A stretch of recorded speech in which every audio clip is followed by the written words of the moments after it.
拄则收到上新的画面，来看到宜兰东山乡一间铁片厝，昨昏半暝熊熊火烧厝。来看到上新的画面，现场规拢青乌烟，还有火柜冲出来。消防人员接到报案了后，赶紧抽水线拍火。头尾差不多1点半钟，火总算拍花。也毋过火柜还有一层楼的铁片工料拢烧歹了了。经据了解，内底炖一寡茶，才会引起到火烧甲遮尔猛。该在无人伤亡，火烧厝的原因，即马相关的单位正咧进一步调查。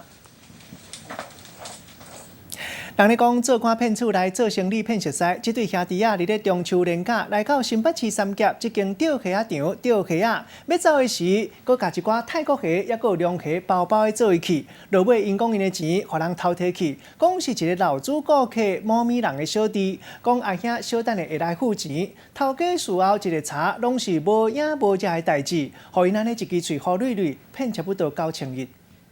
中秋连假，钓虾仔场内底一对男女朋友中昼来消费，两个人有讲有笑，查某人阁不时甲店家来讨钓利，整整钓了6点钟，最后竟然无付钱就走去。对啊，他有说他哥有常来啊，他来的时候是说他有跟我们老板打过电话说，他来钓虾，然后看能不能说。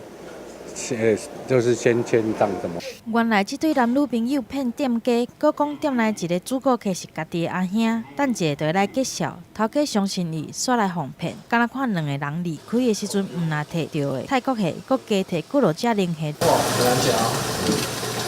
这对男女朋友13号中昼就来新北市三甲这间钓虾仔场，一直到暗时10点才离开。毋若早走2100块的活虾啊，搁包5只市价爱3200块的零蟹，加上饮料钱甲钓虾仔钱，总共互店家损失9100块。然后后续还有在打给他的时候，有没接啊？后来我们老板在打的时候，他有接了。他是说什么？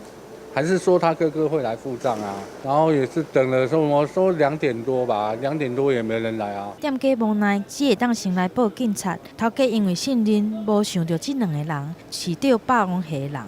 记者综合报道。